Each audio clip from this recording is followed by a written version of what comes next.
The audience will do so in kind. The little vanity mixed with some insanity on the morning show with GuMPer. Good morning, Portugal, and I'd like to welcome you to another fantastic day. Hey, GuMPers.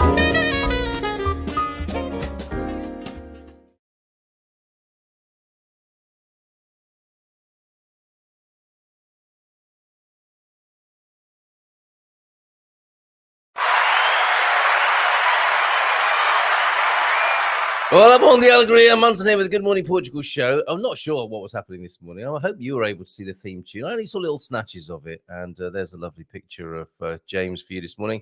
James, not a cowboy hat, Holly there. We didn't get a chance to talk to him yesterday about that face of his there and how quickly one can recover from setbacks in life.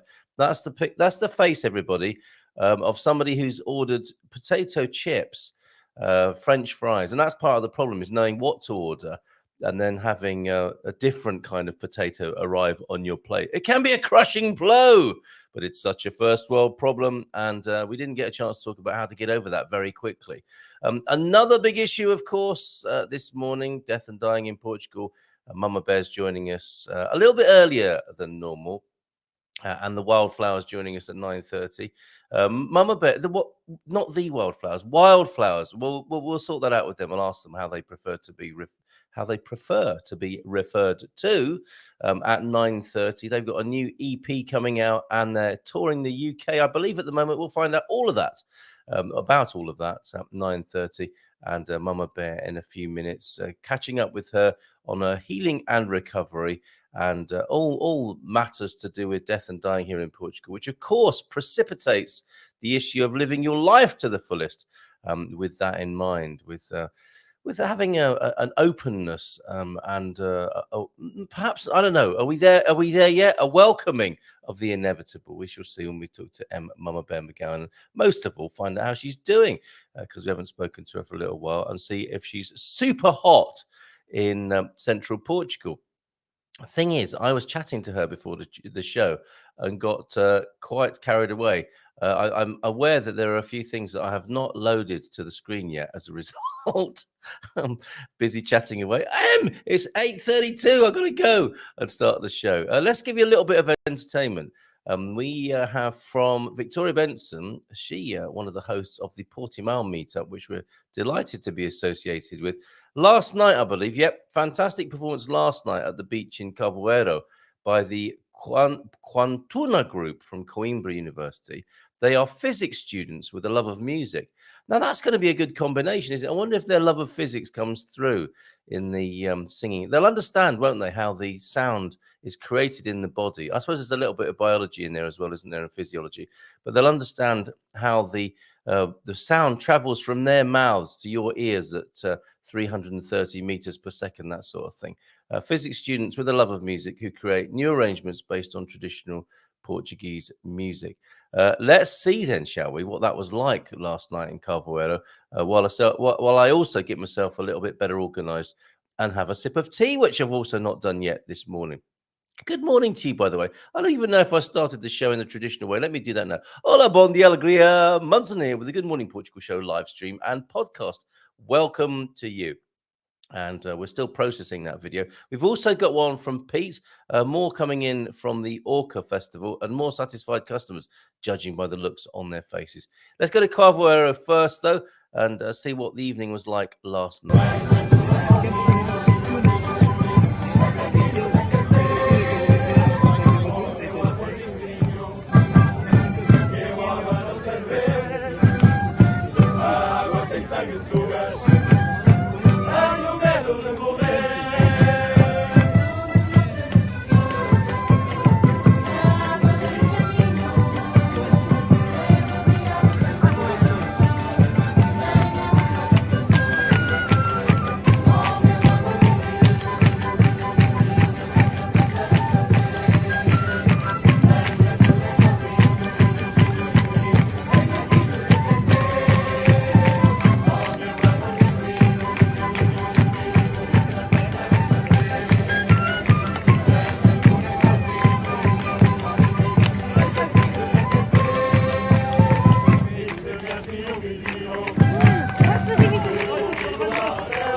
jolly and beautiful. And those physics students there, as they were described to us, Kantuna.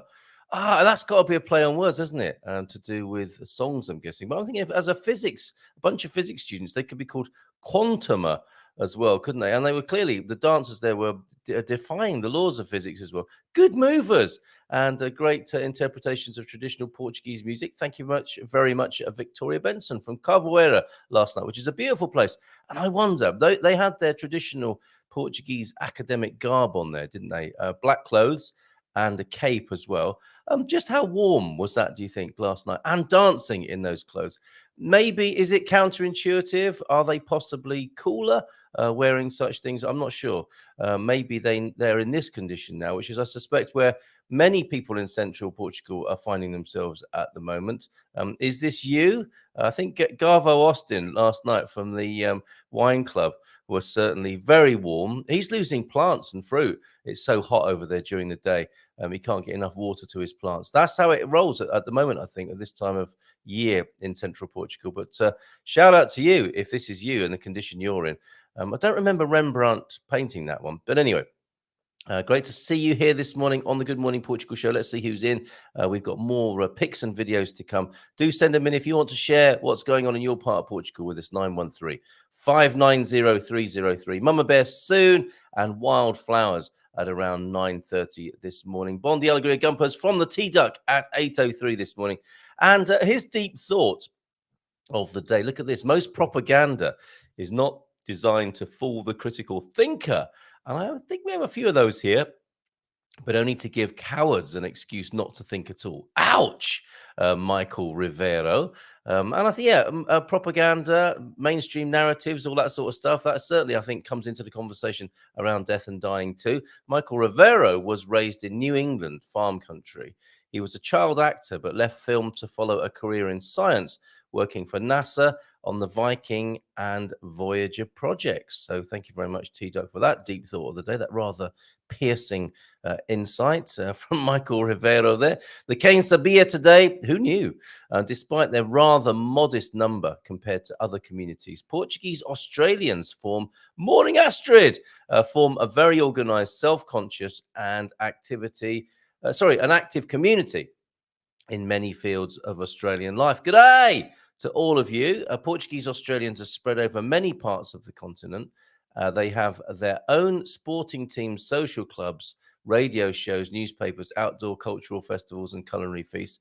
I know the culinary feast that is the wonderful Walkabout restaurant in Lisbon, but not aware so much of other the impact of Australians in Portuguese culture. We're finding out about that this morning, obviously. You could say, of course, as well, that Astrid from Expats Portugal is having an influence on the culture here in Portugal, encouraging and supporting people to come into Portugal, as she is and does, currently actually in Australia as well at the moment. And that gentleman whose name I forget, the proprietor of the Walkabout restaurant in Lisbon, which is excellent. It was lovely to hang out with the dream team there recently. At the time of the 2016 census, Portuguese Australians formed roughly 0.26% of Australia's population. Who knew, indeed? For a total of 61,885 Portuguese migrants with Portuguese heritage living in Australia. Portuguese cuisine has made its way into mainstream Australian society with the establishment of restaurants and fast food outlets. The Portuguese pastel de nata is also a very popular delicacy. Look at that. I had no idea. Well, you only have to think about it, don't you, and realize that Portuguese people are everywhere around the world, and why wouldn't they be in Australia as well? Actually, I had some of the best fish and chips I've ever had in Australia. So perhaps that, although it's credited largely to Brits, the fish and chips, I think there's a strong Portuguese influence in the British love of fish and chips, of course, and fried cod. So there you go. Portuguese Australians. Thank you very much, T-Duck. Dad joke, T-Duck. And there are dad jokes from T-Duck, which is, and also this whole dad joke thing is getting quite out of hand.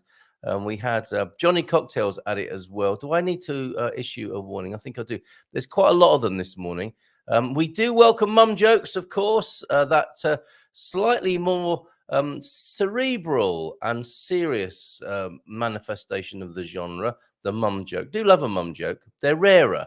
And they make you think in a way that dad jokes just make you groan, basically. But a warning being issued now so that we don't have to face any lawsuits or counselling bills. Warning. Warning.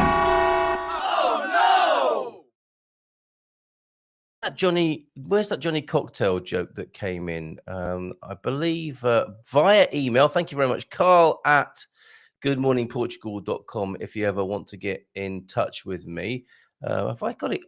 Maybe I didn't. I have to open up my email, I think.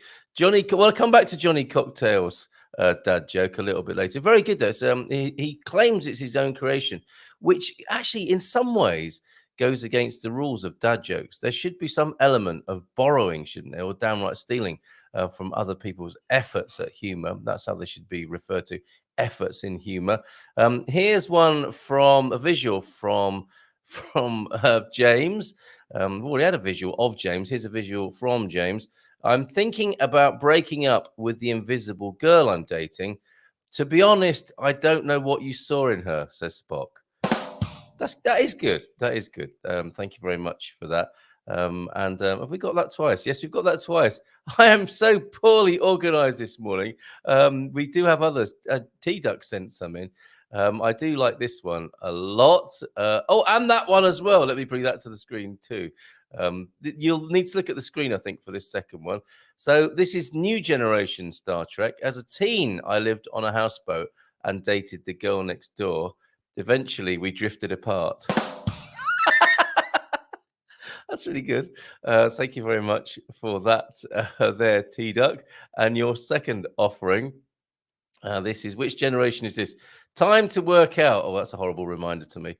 And I've got to get a better attitude around that. I'm going to be joining the local gym. Anyway, is that Scotty there? Forgive me, Trekkies. Of course it is. Or no, it isn't, you idiot. But anyway, one of the Star Trek crew says to the captain, time to work out. Where? Damn it, Jim. Maybe not so good. Okay. All right. Back. Let's see if we can find Johnny Cocktail's joke in just a moment. Yeah, as I say, if you ever want to drop me a line, and yeah, a couple of lovely things in the mailbag. And I've been asking for people from other communities, from different nationalities around the world to get in touch in my efforts to create the Portugal Migrant Network. The Portugal Immigrant Network, PIN. You have an acronym, Carl, to make it easier to remember, and you just forgot. Heard from Ibrahim Zahadi from the Iranian community, thanking me for my efforts with trying to bring the different nationalities together. So good morning to you, Ibrahim. I will be back in touch with you. So great to hear from you. Other nationalities, please. I want to keep growing my new buddy bingo card and connect with people from all the nationalities that are moving to Portugal. Johnny Cocktail, then I found it now. This also came through on Carl at goodmorningportugal.com. Do drop me a line. It's always great to hear from you. Binging the GMP podcast, he says. All those dad jokes inspired a Johnny Cocktail original. My doctor finally diagnosed why my fingers tingle while sharing an auto ride. You can tell, can't you, how tortuous this one is. My doctor finally diagnosed why my fingers tingle while sharing an auto ride from England to France. I have carpal tunnel syndrome. Bring on the groans, he says. We do definitely need a groaning jingle, don't we, in response to those. Let's say a few more hellos before we say a hello to a Mamabear in just a moment. Oh, we'll do a God Squad tip of the day as well. I've always tried to keep clear of needing equipment for these tips, but sometimes needs must. This particular one needs an exercise band, basically a long rubber band. But please don't use a small domestic rubber bands from the Chinese shop, probably for two reasons. They're not big enough and the quality might not be there. I know you've bought 2,000 rubber bands for €1 from the Chinese shop, but I think we're talking about a physiotherapy device here, basically.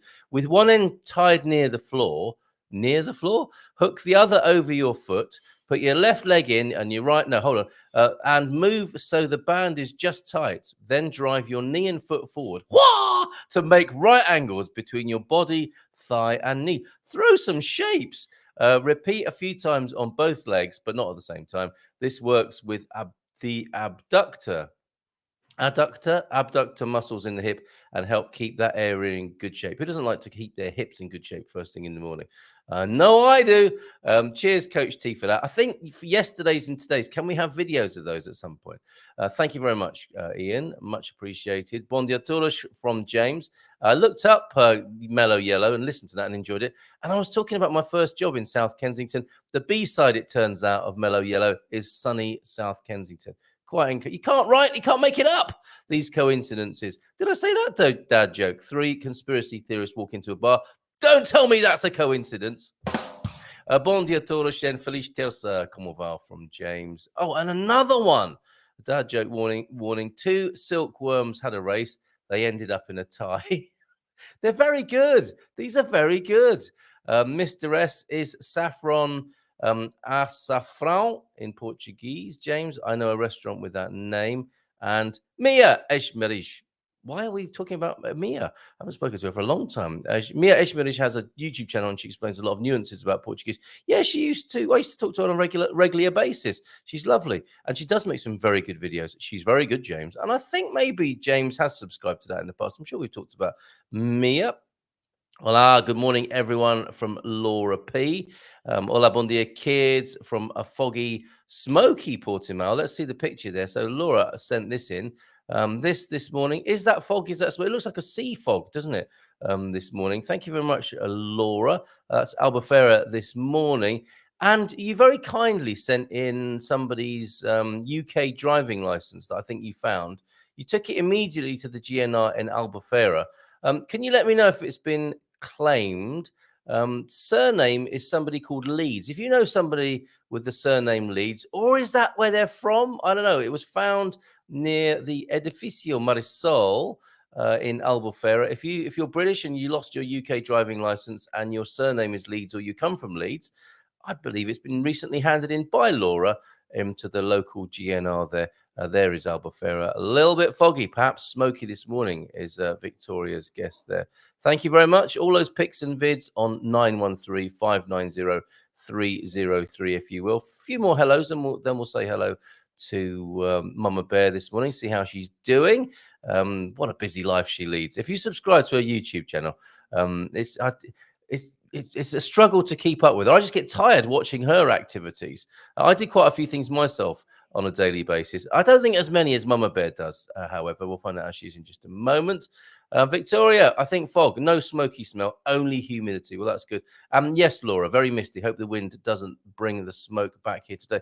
Yeah, be careful out there. Quite a few fires around the country, some serious ones.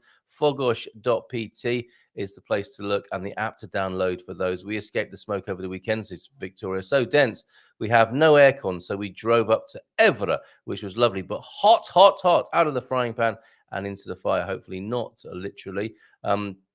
Céu azul in Ponte Lima this morning. Morning, Owen. Tenha ótimo dia a todos. Wishing us the best day. Is Owen up there in Ponte Lima. James. Oh, yes, James is a fan of Mia Eshmerish. Jean's also in. And being physics students, they must be clever on maths, and music is all about counting. Yes! Cantona Coimbra is currently touring the Algarve. Such energy. And we saw them earlier on this morning. And yes, a lot of recommendations for Mia Eshmerish. We must get her back on the show at some point, mustn't we? Not too hot last night, apparently. How are you doing? My temperature probe says 21.3 outside. Mrs. M out there doing a bit of watering as we speak. Pam Smith also with us this morning. Great to see you, Pam. Was hot last night, but not as bad as the night before. Lee McGrady, his new feature, the McGrady moment. Is it a moan or is it a motivation? We'll speak to him again soon. Good morning, people. It's a little warm in the capital. 109 in Santana Alentejo on Sunday. True story. I live to tell the tale. Wow. Yeah, hot in the capital, hot in the Alentejo, 109 over the weekend. At least the breeze also was not too hot. So a bit of breeze in the Algarve. Had the cat taking up half the bed, but let her off as it's International Cat Day. Is that right? Is it International Cat Day today? Our 2 kittens are doing great here that we recently rehomed. 38 degrees in Alcobaça yesterday, and the breeze was warm too. My cats are definitely international. Oh, yes, from the United States. Eriko is with us. Bon dia, amigos. Good morning to you. and a Jamaican dad joke. Loving this. Jamaican dad joke of the day. What do you get when you cross a Jamaican and a Scotsman? Dreadlocks. Very good. Thank you very much. Thick and fast, these dad jokes this morning. Regarding equipment for exercise, nothing beats potato sacks, especially if you have potatoes in them, James. Carl, I don't know. Leeds is the surname. Okay, so we don't know if that's been claimed. But if you know anyone called Leeds and they lost their driving license, they can pick that up from the GNR, the Garda Nacional de República in Albufeira. Good morning, all from Dougie as well. How you doing, Doug? Good to see you here. And I will read that article. Celebrating your 10 years of interest in Portugal. Not now, however, because we need to bring Mamabear onto the screen. Here she is, here she is. Good morning to you, Mamabear. Good morning. Look at that rural idyll there. That's what we love to see behind you. At home in central Portugal. Is that for cats or birds to go on that bit of apparatus behind you? There's something hanging from the tree behind you, I think. Oh, it's just a wind chime. Oh, it's a wind chime, nothing to do with birds or cats there. How are you, Mamabear? What a busy... You were telling me 2 months since you had surgery and in your recovery. I hope you're healing well. Yeah, I believe I am. Thank you. Good, good. And living the rural ill Portuguese dream, the good life, a difficult thing to do when recovering from major surgery, right? How's it been? Challenging. Right. When it comes to, I suppose, I mean, this is kind of what it's really difficult to find the right people that help. Right. Do you know, when you need help and you need help to move things like water, because you need water, especially in heat like it is. Yes. You know, trying to find someone strong enough to come and lift water or empty compost toilets and things has been part of the challenge of being off grid in recovery. Wow. Because obviously it's something that I can do or could do. And to find people like that are going to come and do that is, yeah. So I know from talking with other off-gridders all worldwide, they also have had that issue. So when you find yourself in like sick or needing some extra help, it's quite interesting. It's a challenge really to find the right kind of people to share space with, to be able to do what you can, you know. And a real curveball, obviously. I mean, you know, it's not, we know this now, don't we? Having spoken to a few people that buying a few rocks in a field in central Portugal to hone out a life close to the ground and live closer to nature is a beautiful idea. It comes with its challenges.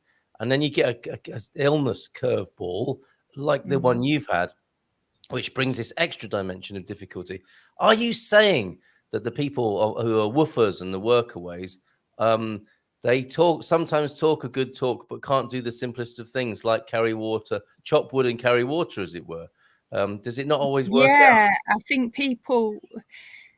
Where the wonderful thing about doing workaways, I did it myself as a workaway. You know, I volunteered for years, going to different projects across the UK and volunteering. And the wonderful thing is it gives you an opportunity to experience something before you dive in and buy somewhere. So those people who've got the guts, who've got the courage to go and volunteer and work away and go and explore different countries worldwide, you know, and different projects, even just in the UK or just around Portugal, takes a lot of courage to do that. And those people go and they try and they meet new people, they try new cultures, they learn different languages sometimes, they get to explore different foods, and they, you know, they get to explore what it's really like to live in different environments. So when you, like, as a host advertising, I say, you know, this is what it is. It's very rustic. You're in a tent or a geodome or a teepee. You have to collect water. You know, it doesn't just come out the tap unless you put it in the tank for it to come out of the tap. You've got to carry the water and put it in, you know. and things like internet. Well, you know, it's you can't just get internet, and you can't just get everywhere. You know, this isn't like a house. You don't go to different rooms. You either get signal or you don't. There's different places where you get it. There's water, electric. Now you'd think with all this marvelous sun, and it is marvelous, although it's a bit like melting. 38 degrees it was yesterday, and you'd think That's that all definitely you, this isn't it? that That is you. it would That's be you. if I had a fan, but my solar was not enough. You can, Yeah, in I this was picture, looking, and I am so envious of her. I'm like, yeah, bring but on the if fan. you look closely at the fan end there, it's not even going round. She's just loving that fan for what it can do rather than what it is doing, possibly. Right. But sorry, yeah. So you haven't got one of those, and people are No, shocked.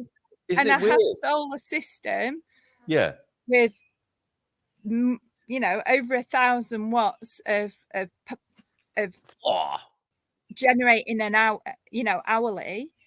But the thing is, because it's so hot, the inverter, charge control inverter, has a fan in it to keep it cool.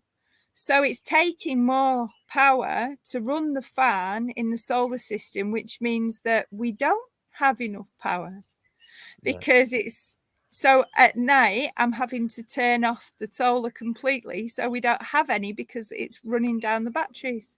So it's all right having the sun, but if you can't cool down your solar system, you don't have any electric. this is the So other side, isn't it? Literally the dark this is side the of truth. This solar. is the truth of well, it was last night. So So this this is is the truth it's of not us it's not bringing. and this is what people need to understand, isn't it? You know, the upside, I suppose, is what we gravitate towards in anything in life. That tends to be the attractive side of things, doesn't it? But the reality of living in off-grid in central Portugal, especially at this time of year, with the heat, is not for the faint-hearted. So I mean, you've got to deal with that, haven't you? So you're in need and a little bit vulnerable, with help that's needed on the plot. Then these people come along who on the face of it have written a fan. It's like CVs, isn't it? When people go for jobs, yeah, definitely love living out in the wild, happy to dig a trench, poo in it and all that sort of stuff. But the reality of it is sometimes they're a It's little full bit of more shit. delicate than that. Okay. And you're having to find this out in reality, aren't you? Well, they're supposed to be there helping you, but you're actually inducting them and showing them the truth of living in the middle of nowhere. Yeah. And it's like I say, work away is, it's important to vet them properly first. Always choose something like work away or X help, or even there's something new called World Packers that I've just joined.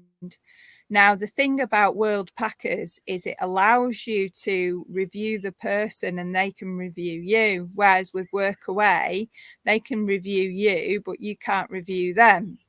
Oh, interesting. So Okay. also with Work Away, I'm finding that it's not quite as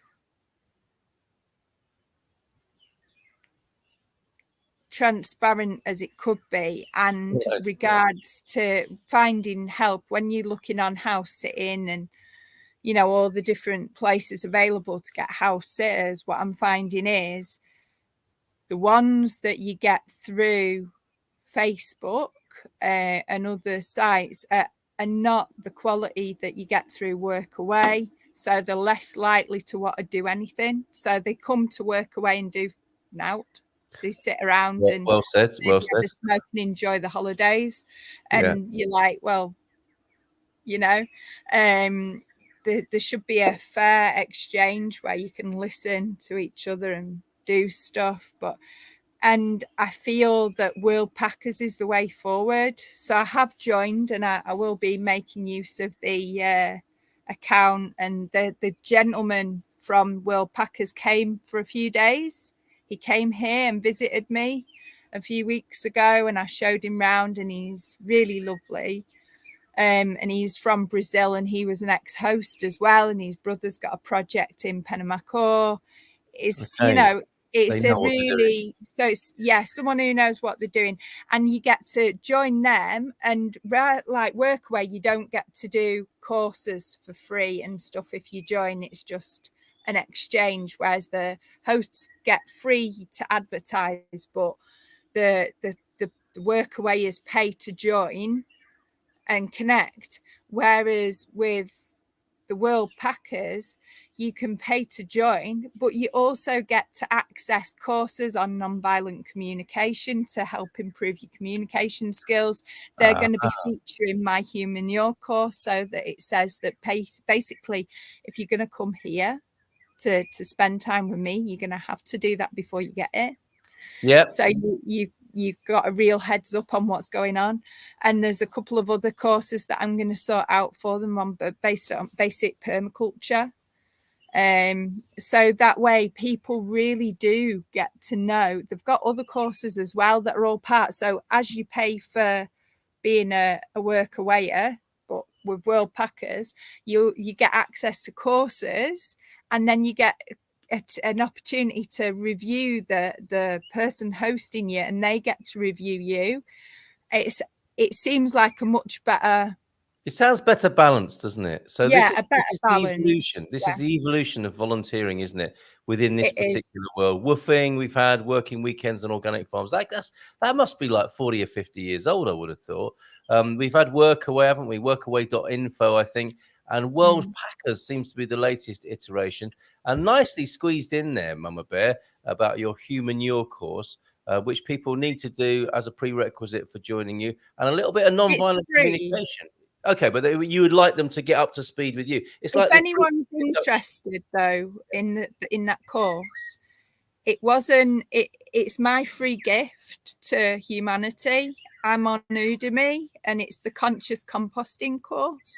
Yeah. And you can do it for free, and it teaches the importance of having the closed loop and being able to make use of all organic matter, whether it's bones, dead animals, fat. You can be a vegan and still have the Human Your thing. Let's stop putting shit in the ground. It shouldn't.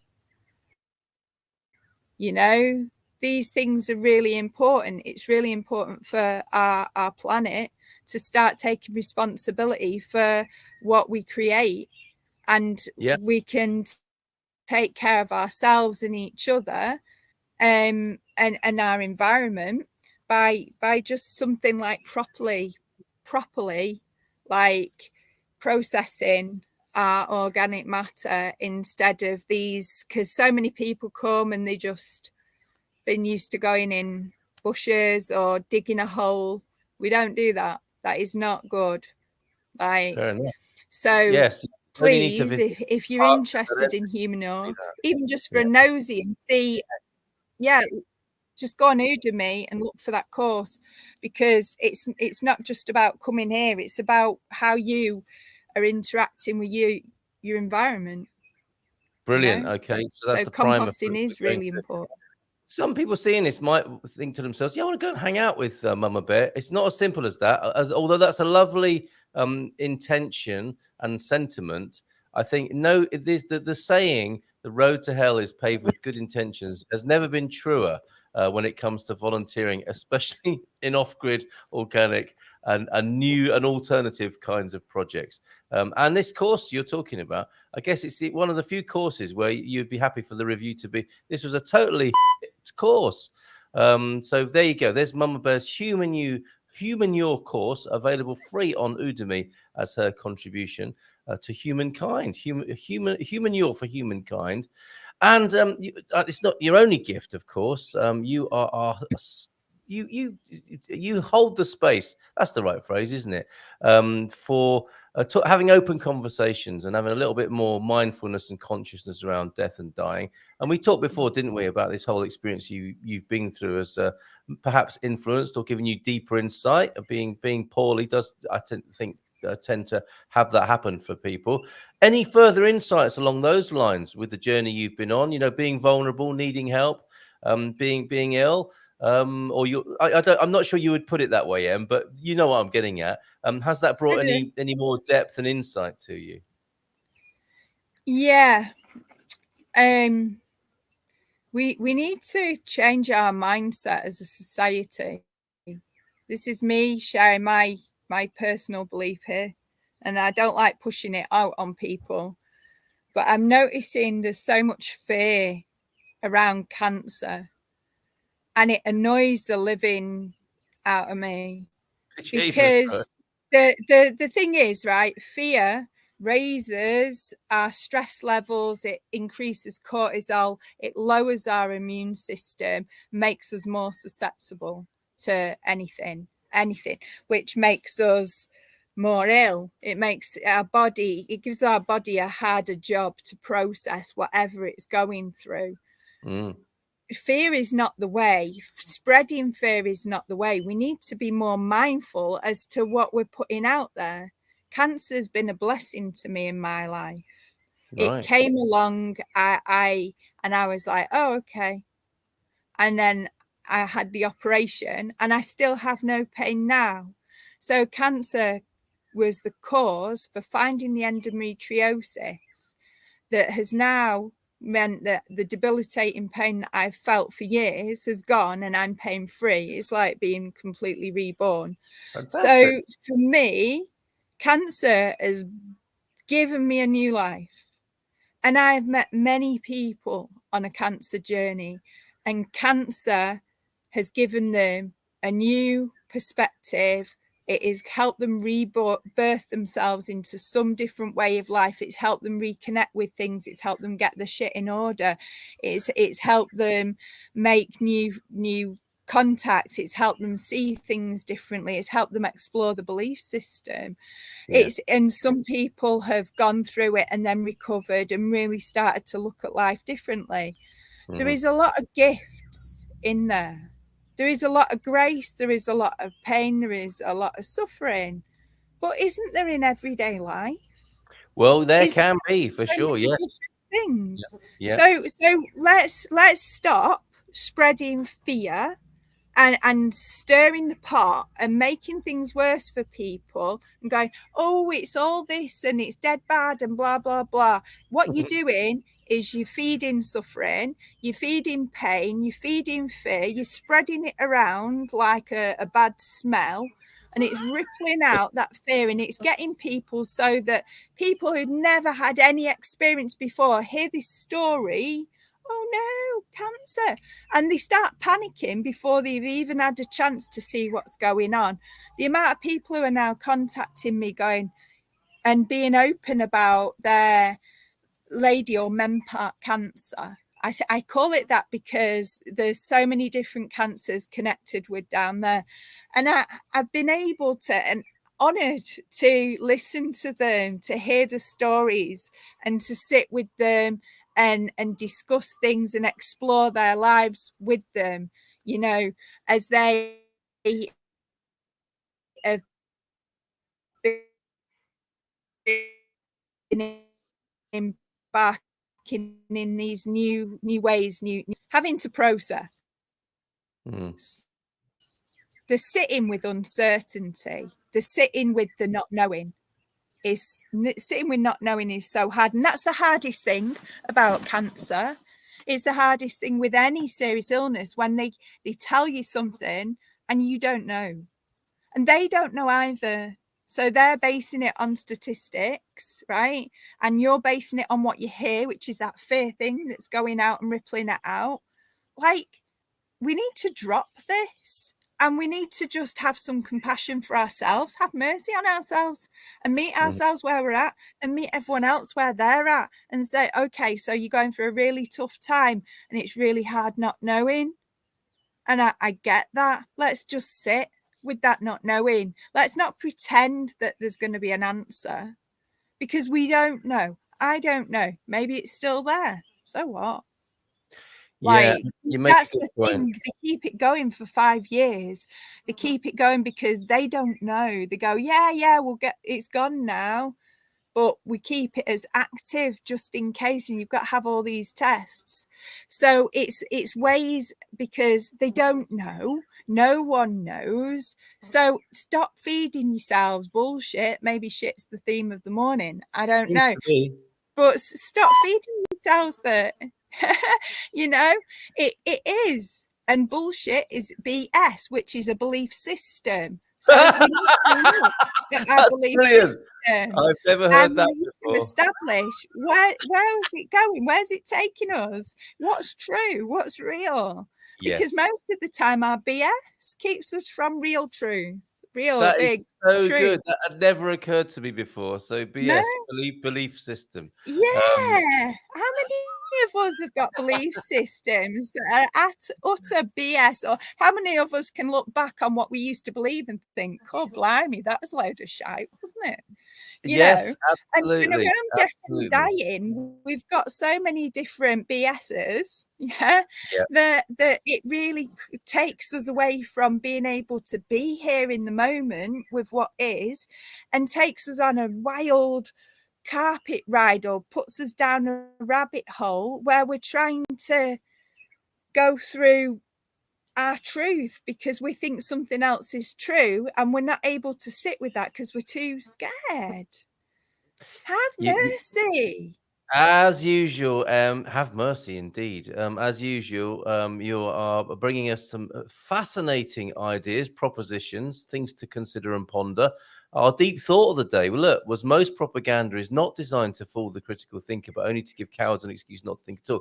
Now, the most difficult thing about that sentence there, possibly an off-putting thing for me, is the use of the word cowards. It's kind of like a put down, isn't it, for people who are not critical thinkers, possibly. Yeah, I need to explain that here, that no one are cowards. Yeah, we just don't know. And let's look at this scientifically, shall we? Let's our brain works in an amazing way, because it always wants to keep us safe. So it has this thing called a human negativity bias, in which it always remembers the bad shit that happens to keep us safe, to stop us doing it again. Now, what it happens, hey Dougie, big loves, hope you're on the mend too. I'm so proud of you and your recovery.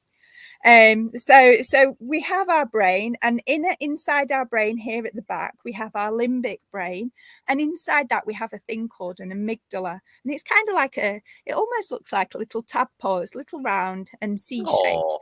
And what happens is this little amygdala, it reacts quicker than thought does, and it helps our body shut down, and it reduces what we need to do physically so that it can keep us safe. So it shuts down everything that's not essential and keeps everything to our core, which is why we go like this, to protect ourselves. And it can speed up or slow down our heart rate. Like mice that play dead, their heart rate goes so slow that cats think that they're dead, and they walk off and leave them, and then they get up and they just wander off. So we have that's like I will. Snakes do it too. So our heart rates can speed up and slow down. Our chests can flutter. Our stomachs. We can shit ourselves, and that can be a part of the fight and flight response. We can freeze and we can fawn. So we can try and do things to keep people happy as part of a trauma response, as a response to something that's happened where we were very uncomfortable and we couldn't get out of a situation. So what we're trying to do is our limbic brain's in control, and it's stopping this prefrontal cortex from working. Now, the prefrontal cortex is the part of our brain that brings in logic and reasoning. So I get a bit of Star Trek, where it's all about a bit of logic.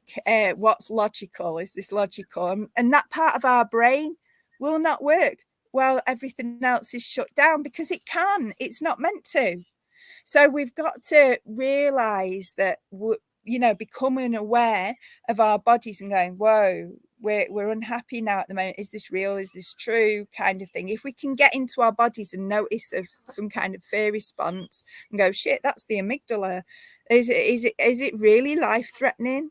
Is my life really under threat right now? Well, no. The chances are no, because our bodies see a debt letter like we'd see a dinosaur. Do you know what I mean? A threat's Yeah. a threat to our brains. Yeah.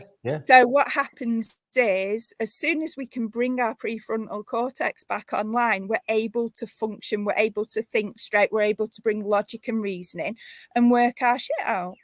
Yep. So the more we can bring ourselves back to center and look at life through logic and reasoning, the more clarity, the more focus, the more mercy, the more self-compassion, the more kindness, the more we'll be able to bridge that gap. Do you know? Yeah. Well, well Yeah. said. And see if and see if it's BS or not. I guess is to bring some logic and reason to the situation and override those animal responses, which are there for a good reason, but they don't serve us necessarily, do they? If that's all we've got, as it were. Always brilliant talking to you. There was a theme as well that I wanted to talk to you with a meme that you published yesterday, but people were responding, obviously, to what you've been saying this morning. The road to good intentions is paved with hell. Going back to the whole business of volunteering and having people come and work. Yeah, it's people's intentions. They have good intentions. They're helping from their heart. But the thing is, when we help from our own perspective, it's not helpful. So Yes. coming back Yes. to stop use it, we're in our limbic brain. We need to Yeah. come into a part of our brain where we're using logic and reasoning. Is this helpful? Can I communicate? Can I ask what I can do? Or am I going to just do what I want anyway and be not helpful and cause all sorts of hassle and all sorts of stresses that the host then has to sort out? Yep. So it's really important that, like, when we serve anyone, even now, that we're doing it for the highest good, not from our own perspective. So I can share my perspective. I can say, from in my experience, this is what I've witnessed. But I can't tell you what's right or wrong. I can only say that in my experience, the amount of people affected with fear and not knowing, and when you're in that not knowing and that fear response and the stories you hear in those posts and tag this because I know people suffering with cancer. It's like, whoa, cancer doesn't mean you're going to die, right? You can be terminal and still come round. It's don't subscribe to what people tell you. Like, Yes. how do you There's a know? You time to don't know. It's based subscribe on and a time not to statistics. subscribe. Absolutely. Absolutely. Yeah, Well said, Em. statistics are just made up. They're made up. And if anyone went to high school and learnt mean, mode, median, and range, you'll see that all four means can be classed as the law of average, which means anytime you're basing anything on an average statistic, it's a BS. It's a belief system made up by scientists to support propaganda. So do you want to listen to the BS? And Or do you want to again, bring your own they're coming experiences in? right, and they're coming from what they know, aren't they? And that needs to, Yeah. but sometimes it comes over as a little bit like it's the gospel truth rather than an opinion or just their own personal experience, and that might be worth bearing in mind. Bondia did nothing yesterday. Was a stay cool couch potato. Today looks the same. Too hot to go further than necessary with dog walks. 38 degrees in Susie's part of central Portugal. Temperatures promised to be a bit lower tomorrow. And incidentally, Sue's 2 times breast cancer survivor, 17 years clear, was a rough road of recovery, but glad not only to be here, but still be chasing earthly goals. Thank you for sharing there, Suze. Having also had recent surgery, says Pam, I can confirm it's challenging to do nothing during recovery, even if you have people to help. Hope you're mending well, is the message from Pam in Alcobaça to you. Is the title of the portrait Woman and Her Biggest Fan? That's been a popular image this morning. I think we'll go with that. That is Woman and Her Biggest Fan. Talking of fans, if you're a fan of Wildflowers, they're joining us around past this morning, talking to them about their new EP and their tour. I don't know if they're in Portugal at the moment or in the UK where they were going to be touring. We'll find out about all of that in a little while. More comments coming in. I love that. The BS being a belief system. That's wonderful. Shannon, hello to you. Joining at the right time this morning. Love that, says Shannon.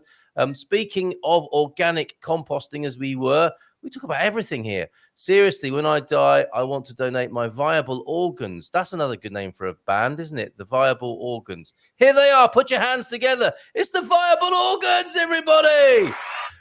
To those in need, to give what remains to a medical school for educational purposes. That's the name of the album. And to compost whatever's left. Do you or anyone know if this can be done in Portugal, and or suggestions? A real question there, Em. There is organ donation you can do in Portugal. You can't human compost in Portugal, but you can donate your body to science. It would be good, though, for people, because human composting is pretty amazing, and they do it in America. And I'd really like to see it brought over here. Is a graveyard not a human composting centre? No, it wouldn't. The thing is, the way that people are buried in Portugal, because of the way that it's done, the rules and regulations, even though people don't get embalmed in Portugal, whereas in the UK it's practiced, they do it with everyone. In Portugal, they don't. They get you into the ground pretty straight away. But what happens is, the way that the coffins are made and sealed and things like that, it's not got what's needed for things like composting, and you know, things don't rot quite as well. And you can probably go into some of those great big coffins and pretty much find what you put in there, apart from it's interesting. It's like when you go into the garbage heaps and you find all stuff that's still there from like the 1970s in its perfect state. And that's because to be able to compost, you need certain things, which you need to watch, take part in the course to do that.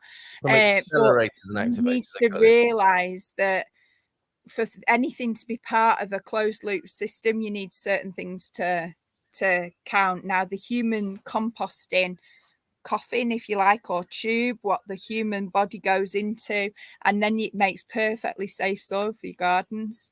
So it's a really cool thing that's worth it. It would be beneficial to Portugal big time. But imagine the wildflowers are thinking to themselves, well, we followed some acts in our time, but never one like this. the human composting special. Follow that, wildflowers. We'll talk to you in just a moment. We're setting the right ground for them to grow. But hey, all right. I think the Portuguese medical system is very matter of fact about cancer. It's scary to hear the word, but when it's treated as the everyday illness that it is, it's easier, says Pam. The hardest part for me was waiting for the operation. I'm sure, absolutely. The not knowing, and that, you know, you were talking about belief systems, BS, and how there are parallels in daily life. I mean, that's us human beings, isn't it? Not knowing is a difficult thing for us, just generally speaking. So we fill our lives with all manner of stuff to avoid that. Just the whole thing of sitting still and not knowing really what's happening at all. But then there's Google, isn't there, and things like that. Yeah. Well, as in you can satisfy your curiosity just by asking. The not knowing happens, and then people Google it. Yeah. Oh, okay. Yeah. That, I mean, that. And then what happens is you then get scared because you then self-diagnosing. Yes, that's right. There is no opposite. Yeah, I've seen it so many times. They come to me and they say, I've been doing this test and I've got these symptoms and I think it's this and I think it's that. I think I'm going to die. And it's like, oh, wow. Since when did you become a doctor, and what's that shit that you're reading? So let's take it back to how is it, and then we have to take it back to the start, and we have to ban Google or ban checking it out and realize where's safe right now. What can we do? And let's look at this with some logic. Let's bring in the logic, bring in the reasoning, and see about it. One of the things waiting for operations, we don't know, but how do we sort ourselves out? We look at the hospital, we look at the statistics, we look at the doctors, we look at reviews. We can tune into finding out more about specialists and specialisms of the hospitals that we're going to and that we're in. Yeah, absolutely. So those kind of things really can help because it's having an operation scary, but then somehow maybe you'll be in the best place for that operation to occur.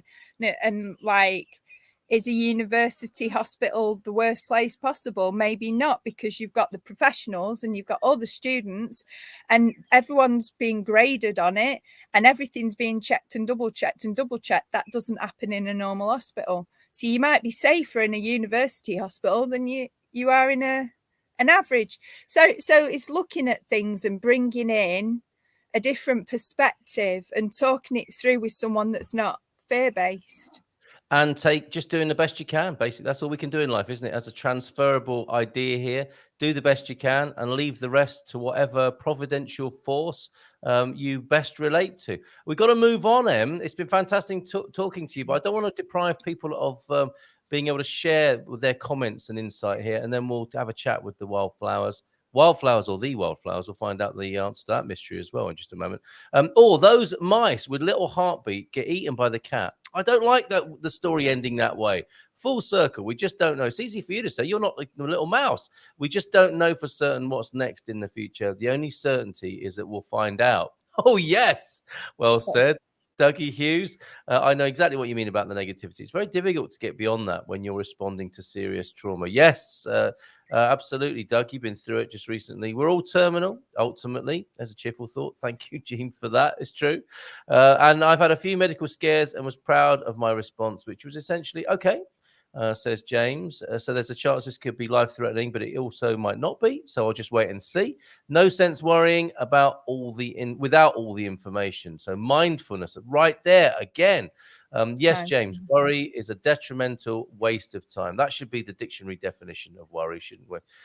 Jean is asking, James, have you read Heinlein's The Moon is a Harsh Mistress? Who doesn't like a harsh mistress first thing in the morning? Thank you very much.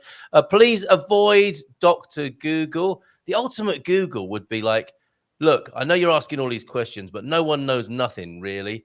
And you'd have to just cope with that, wouldn't you, as the kind of the ultimate human condition. I'm late today, says Antonio F. You're still very welcome here, Antonio F. And bon dia to you from Jean and all of us, Antonio. Thank you for everything and all your contributions. I saw you late last night and learned about Portugal. We have a quiz question to come from there later. And finally, on this matter, Sue's turning mindless daily activities into mindful acts of gratitude makes for a better day. That's a good moment to end on, isn't it? Chop wood, carry water, where we started off this morning, Mama Bear. Yeah, well, thank you for having me today. It's been a pleasure as always to join in and be with you. Yeah, and so good to catch up with you and see the beauty of your home. And it makes it all worthwhile. After everything you said about the difficulties, I mean, it is a beautiful place to be. It's all worth. You wouldn't do it any other way, would you? No, and there's not like your own home after like hospital beds and camping and just trying to work stuff out, you know, your own space. Yeah. But always remember, like when you're in a fear response, you need to think, oh, what can I do to bring myself back online? How can I reset my parasympathetic nervous system? And sometimes just placing your hand on your chest and just giving yourself a minute and realizing that you're breathing. And just being with that breath, then just taking that moment, even if it's just 60 seconds, and then it brings you back online. Fantastic. See you again next month. All the best in the meantime with World Packers, etc. Lovely to talk to you. Keep on healing beautifully and positively as you are. Lots of love, and we shall see you soon. Nice big round of applause for you. There she goes, Mamabear McGowan. And of course, her activities, her focal point as being the voice of being more conscious and mindful about death and dying. We didn't talk too much about that. She's got her own healing journey to be dealing with. But that said, she's still been helping a lot of people behind the scenes. And there is the Share and Care group on Facebook if you want to reach out and say hi and be signposted for getting any help when it comes to those matters. Right. Another good way, as well as taking a breath, a really good way of connecting with the joy of life is listening to music. I am sounding like a BBC local radio presenter now, which brings us to, in a daintily put together segue, wildflowers, everybody. Let's give them a nice big round of applause. There's Joe Mack right there. Good morning to you. How are you? Excellent. And Natasha Dow. Well, hello. I was thinking on here, Natasha Dow. Is that actually how you spell your name with 4 A's in it? 4 A's. I like that. I thought that was like a Nata reference there. No, that's not correct. NAATASHA. There's not that many A's in it, no. Are you NATA. But it works quite well. I'm actually Nanatasha too, so that's lots of even more A's. And in the land of the Pastel de Nata, you're like Pastel de Natasha Dow there this morning as well, almost. So Okay. good morning to you. We have another band member to bring onto the screen. Oh, yeah. And there will be the Jessie.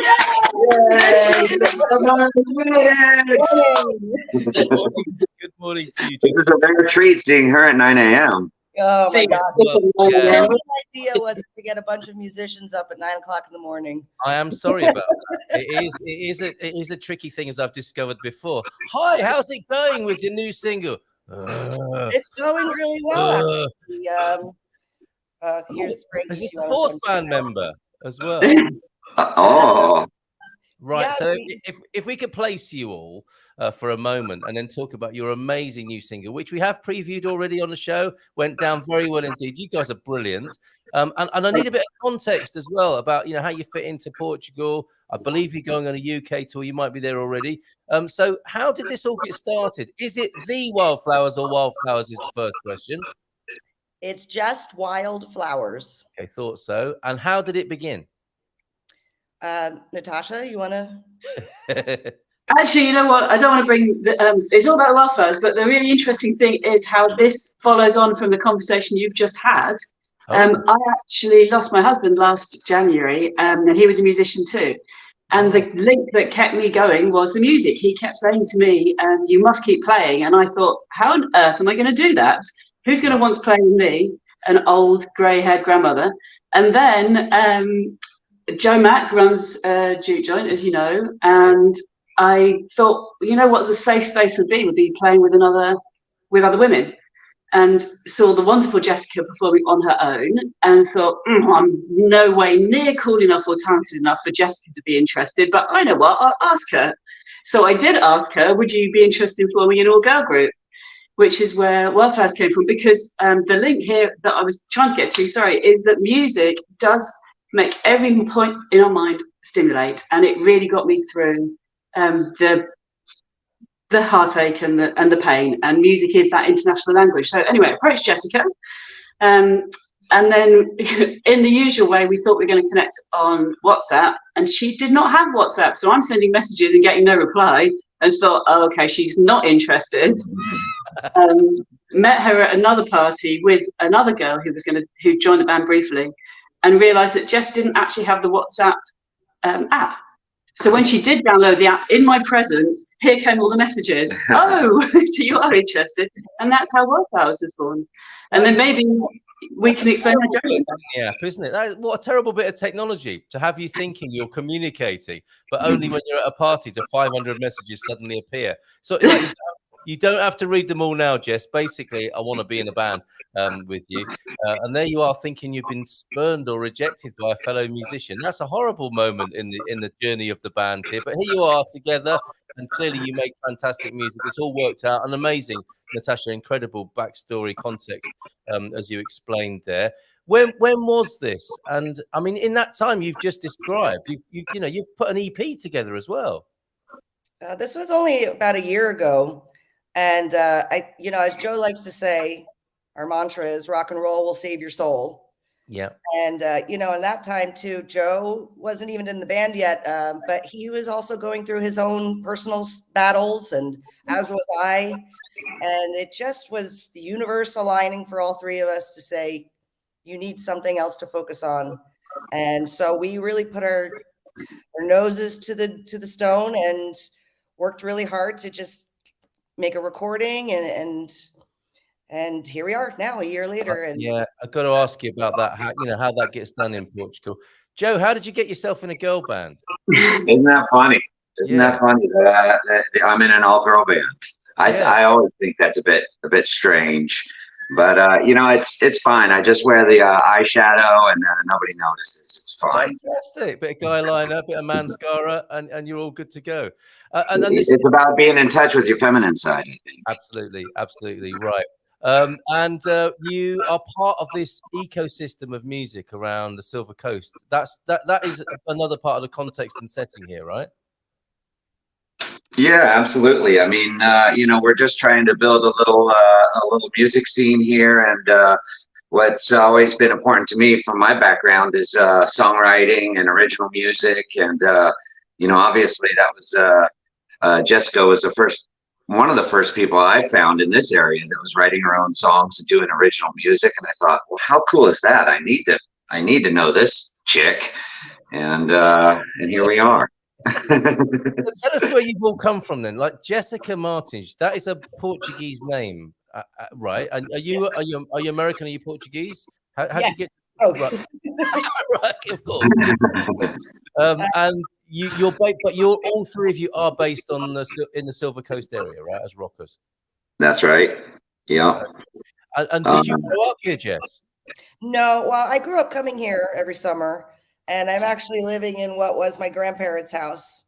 How amazing! Yeah. How amazing! I came here about 4 years ago, and have been here since. Wonderful, wonderful. And were you in music in the States before you came here? I was. I went to music school, music college in Boston, and I had a band in the States called Via Audio for 20 years. And basically, music has been the only really consistent thing that I've done. That's brilliant. So then Natasha approaches you, wants to be in a band with you. Natasha, how did you get to be in Portugal, if you don't mind me asking? Actually, well, I was born in the UK, as you can tell from my accent, but then I moved to the US with my husband, strangely, because we were scientists, and you get treated like a professional in the States. But then we moved here, he couldn't work any longer, so we moved to Portugal as a nice, calm, peaceful place to have some happy times. But actually, my background is from Goa, so Portugal is sort of a second home. Oh, okay, of course. Yeah, the Goan Portuguese connection there. Incredible, incredible. And we started the show today with some physics students from GuMPer who were they're on tour in the Algarve doing traditional Portuguese music reinterpreted. And these are scientists of the future who are performers as well, which I think is a nice little interesting connection this morning. So you got to be in Portugal, you got the Goan connection. Joe, what about you? What brought you to Portugal? Let's see. I actually was cycle touring around Spain, and I lived in Spain for a few years, and I just continued on my adventure and made it to Portugal and thought, you know what? I'm sick of cycle touring. I need to settle for a little bit, and I ended up in Lisbon for about, I don't know, 6-8 months playing music there, meeting people there, and just continued on my journey and somehow ended up here on the Silver Coast. That's fantastic. And you found a little bit of a focal point with Simon over at the Rex Bar, right? And that's where the juke joint happens, yeah? Well, it's, you know what, as I was saying about trying to build an original music scene, really we're looking for bars always and clubs and spaces that want to promote original music bands. And I don't know if that's necessarily what Simon wanted to promote, but he was happy to have a band that he didn't have to pay much that would bring in a crowd. Yeah, bar owners love that business model, don't they? Yeah, bar owners do love that business model. So there you are as a regular, and we'd love to come and do some outside broadcasting from the. Is that still running? Is the juke joint still ongoing? Yeah, we still do the juke joint. I was doing it for the first 2 years every week, but I was kind of burning out, and we were kind of burning out our core of musicians. So I changed it to once a month at the Rex Bar and once a month at the Pit Stop. Yep. And I was doing that for a while until Pedro at the Pit Stop started having problems with his music license. But I'm hoping to get back to the Pit Stop. He seems to have sort of quieted the voices, so hopefully he'll be back with live music. That's amazing. As he was. Yeah, we'd love to see you back there for sure. And that's another a vital part of the music scene, notwithstanding those problems.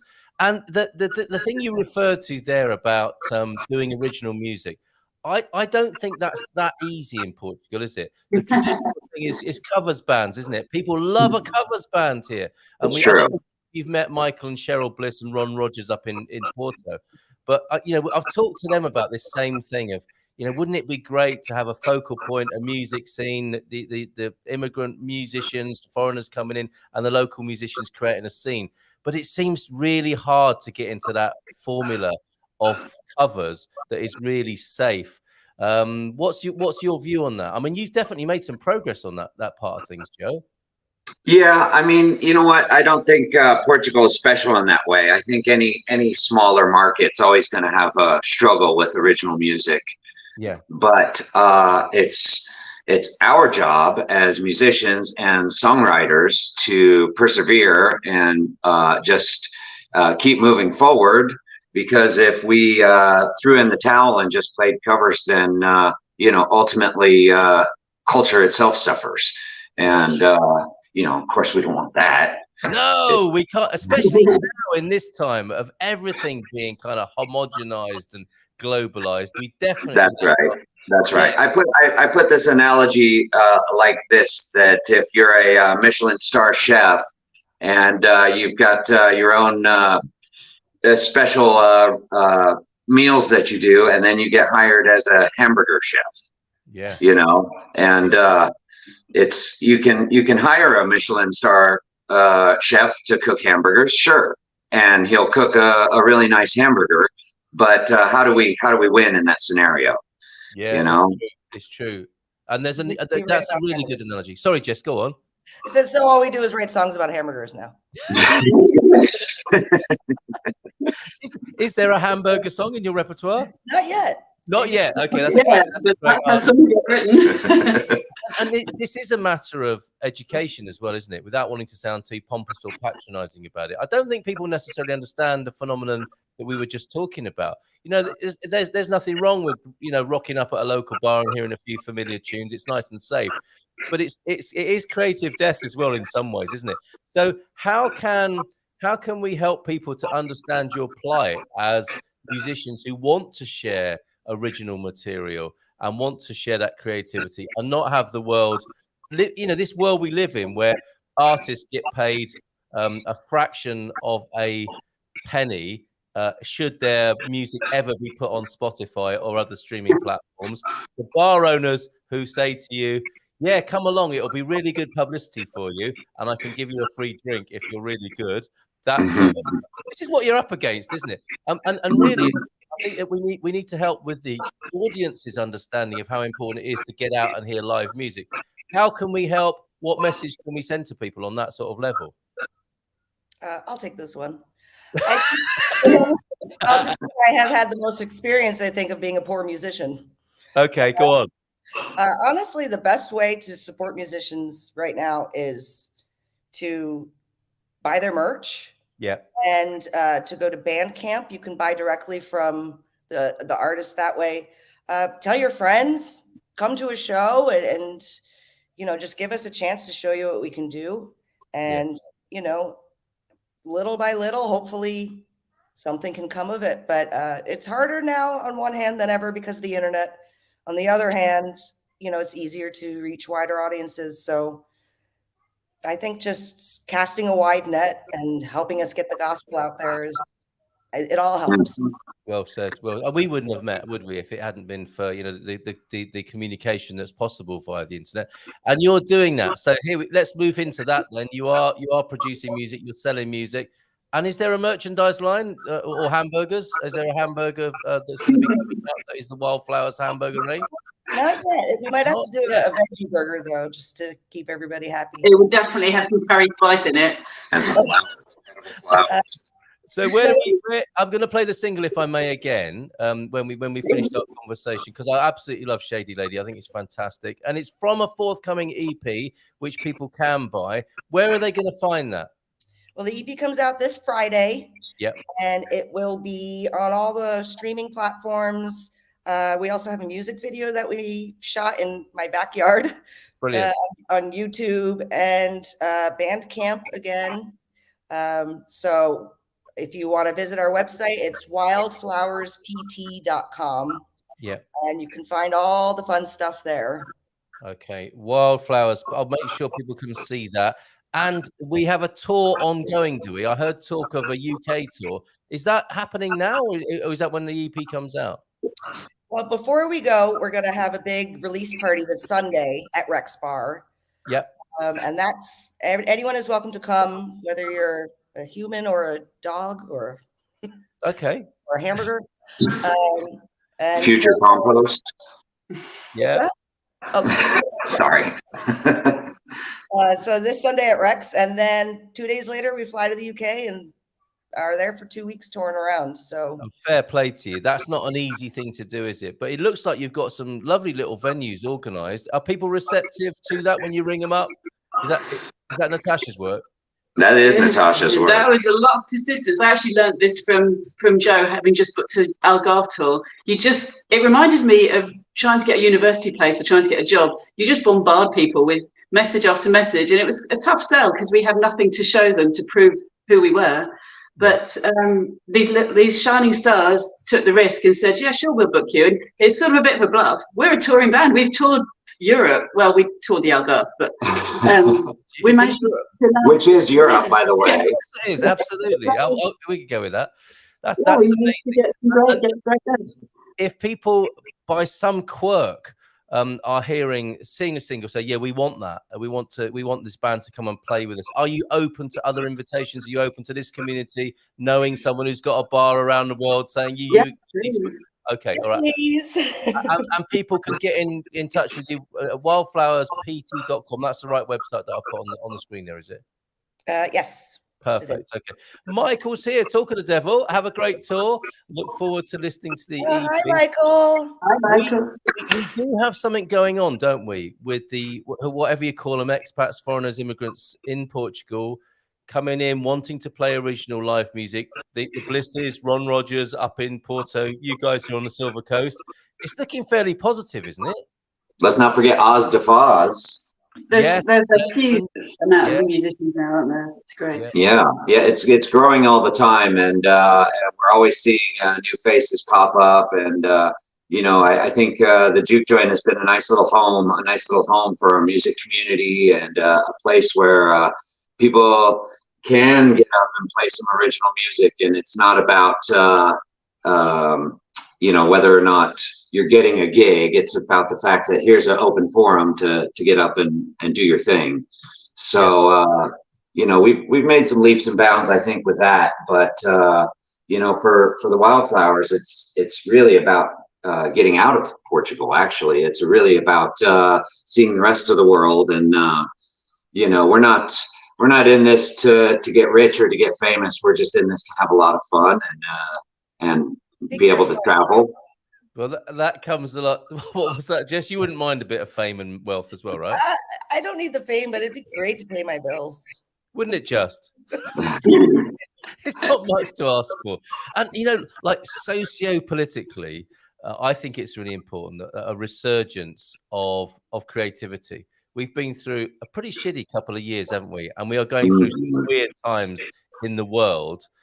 In many ways, and in other times, it has fallen to the creative people, musicians included, of course, and artists of all kinds, to remind us who and what we really are. Am I being too pretentious, or do you think there's a part to play for musicians in giving people a bit of a knock on the head and saying, look, come on, human beings, life is meant to be much more fun than we've had it in the last little while. Are you down with that idea? Yeah, absolutely. You know what? It reminds me of what they used to say about the Great Depression in America, that actually when everybody was out of work, the entertainers still had work because people still needed to be entertained through thick and thin. Yeah. Whether or not they got paid is another question. Same old, it would appear. But now it's possible, isn't it? With the whole advent of micropayments and niche marketing and bands having this long tail marketing and a core of fans who buy the merch, who buy the music. I hope you find yourselves in that, because you really deserve to. I love your music. This video is fantastic. It's full of fun, and I think that spirit, where maybe it will be the artists and the musicians and the creative people who do bring this reminder to people after this weird time we've been through, And in some ways, it's still up for grabs, isn't it? You know, what will the future look like? I'm hoping it's going to be one where creative people are informing that rather than the World Economic Forum, for example. Absolutely. Yes. Well said. We appear to be on the same wavelength there. Antonio F says, hit the button. Michael Bliss is obviously wishing you a great tour. Yes. Looking forward to hearing the EP. Bringing a truck full of the band's stage, etc., is really cool. Even in my small village, watching them set up was entertaining too. Hopefully, you can break into the local, well, not the national circuit. That's the thing for sure in Portugal, isn't it? With the festas, is there an avenue there of expression? Do you think, or is that quite tied up? Good question. Good question. It seems to be pretty tied up at the moment, but we're making so much headway. But actually, with our Communities Unite, we got to be a part of the festas this year. Yep. So that's not necessarily a Wildflowers thing, but it does have to do with our music community and our expat music community. And we have been welcomed into the festas in Capoeira, which we're really excited about and proud about to be a part of it. And that's the next one. Sorry to put that in front of your face there, Jess, for a minute, but that's the next okay, one. because that's my face on the left. That's her face over her face. Your face is being covered with your face. Communities Unite. So that's the next one. You're going to be back for that then on September the 3rd. Communities Unite. That's an amazing thing that they're doing up there. Something is happening, isn't it? Something is in the air, which I am so pleased about. And so, yeah, if we can finish and let your music do the talking for a moment, which Awesome. very brilliantly. This is the single recorded on the Silver Coast. Where did you do this? We did this in Caldas at Wow. our friend Nelson, who's also on that show at Communities Unite. Nelson Rodriguez. Yeah. He's got a little rehearsal space, and he made it sound like we were in a nice big studio, and he really helped us out a lot. So he's our fifth Beatle. Yeah, good job. He's done a great job. Thank you so much for being here this morning. Hey, Carl, we just want to make sure we overplug this show on Sunday, so that everybody knows that's the time and place is 3 o'clock in the afternoon, Rex Bar in Óbidos. Yeah, and it's going to be fun and games and flower costumes and DJs and we're playing too. And the band are playing on top of all of that. Right, okay. Good luck with it. Sunday then, 3 o'clock in Óbidos. A chance to have a little wander around the medieval village earlier on in the day and finish the day with a fantastic gig with Wildflowers. This is the new single from the EP that will be released on Friday. What a busy week you have ahead of you. Listen to it now. Thank you very much. All the best to you. Ciao, ciao. Bye for now. Ciao, ciao. Here's the single, everybody.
Remember, that didn't catch me out there. The tune ends very suddenly there. A nightmare for radio DJs, I think. Superb stuff. That is Wildflowers. Check them out in Obidos at the weekend, 3 p.m. And Thunderduck has just ordered the T-shirt. Let's support the bands, shall we? And do our best to help them procreate and extend their creativity to us, and that will happen by supporting the bands, buying the music, and buying the T-shirts, the merch, as T-Duck has done here. A little bit of confusion, I think, about the website. T-Duck, give us, if you will, who loves this song, by the way, give us the successful link URL, if you will, for buying the T-shirt and pre-ordering the EP. I'm sure if you, I've searched Wildflowers Portugal on the web and found them, so we'll make sure that happens, and it's not the last time we'll be talking to them, I hope. Some dad jokes then to finish with, and the Portugal quiz question of the day. T-Duck loves the song. Ian says, see you on Sunday, guys. Looking forward to a great party at the Rex Bar. Yeah, there might be 1 or 2 sherbets consumed, I'm suspecting, at the launch party on Sunday. Cool, says Shannon in Texas. And loving the song is Brian Taylor in the UK. Brian, if you know of a venue in the UK, Wildflowers are looking for venues. I'm sure they can squeeze in another date on the UK tour, or other European destinations as well. So they want to tour Europe. They want to tour the world, I suspect, and they deserve to. Link sent on WhatsApp. Okay, so we can definitely make sure we've got the right link for you as I do the Portugal quiz question of the day. And, it's a link tree. That's good. This will get you to everything to do with Wildflowers. And I'm going to put that on the screen now. Yeah, Portugal quiz question of the day to come at 2 minutes past 10, as it is at the moment. And also those last 3 dad jokes. A lot of dad jokes this morning. Thank you very much, T-Duck. There you go. HTTPS. It's like computer software on the screen. At that point, the colon and the forward slashes, link tree. Wildflowers music. That'll give you links to everything that they're doing. And let me have a look then. And let me share with you on screen the quiz question of the day. Hold on a minute. I nearly cut myself off there. Here we go. We have got a very interesting question for you today. Thanks to Porsche, who've been celebrating, I think, 60 years of the 911 vehicle, the Porsche 911. And they did something which, as it turns out, was quite unforgivable. So let me bring to the screen for you now this question. We have, good Lord, this is the Portugal quiz question for today, the 8th of August, Tuesday, 8th of August, 2023. And if I put the photo on the screen there, you'll see something is missing from this image, which is a still from their video. What were Porsche thinking then when they airbrushed out a familiar figure, literally, from the Lisbon landscape in their new video celebrating 60 years of the iconic 911 vehicle? Who didn't make the cut by being cut out of the offending production, but has since been resurrected? A little bit of a clue there. And we've had a couple of guesses already. It's not a multiple choice this morning, like some of them have been recently, but go to learnaboutportugal.com if you would like to have a guess and learn more about Portugal. That's the idea here on the Good Morning Portugal show, to help you learn something new about Portugal every single day of the week, and especially so over at learnaboutportugal.com. Last 3 dad jokes end of this morning. We squeezed a lot of dad jokes in today. I grilled a chicken until it admitted that it had double-crossed the road. Ouch. Calm down, shouty museum man. I think it's pretty obvious that I know how to ride a dinosaur skeleton. And finally then, finishing us off with the dad jokes today, I just finished writing a Broadway musical about the dictionary. It's the ultimate play on words.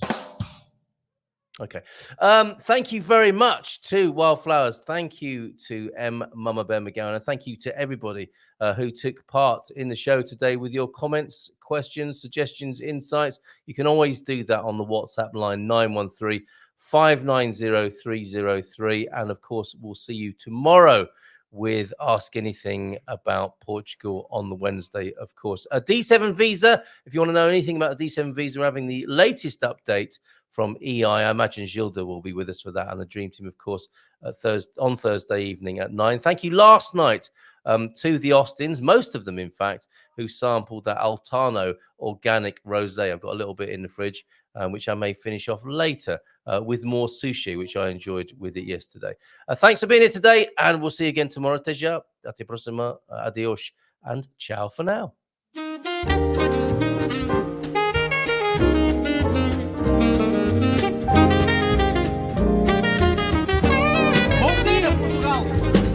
In Portugal, there's a YouTube show full of fun facts you need to know. Carl rings the bell and the members show to the GMP morning show. Featured guests will come and they will blow your mind. The audience will do so in kind. The little vanity mixed with some insanity on the morning show with GMP. Good morning, Portugal, and I'd like to welcome you to another fantastic day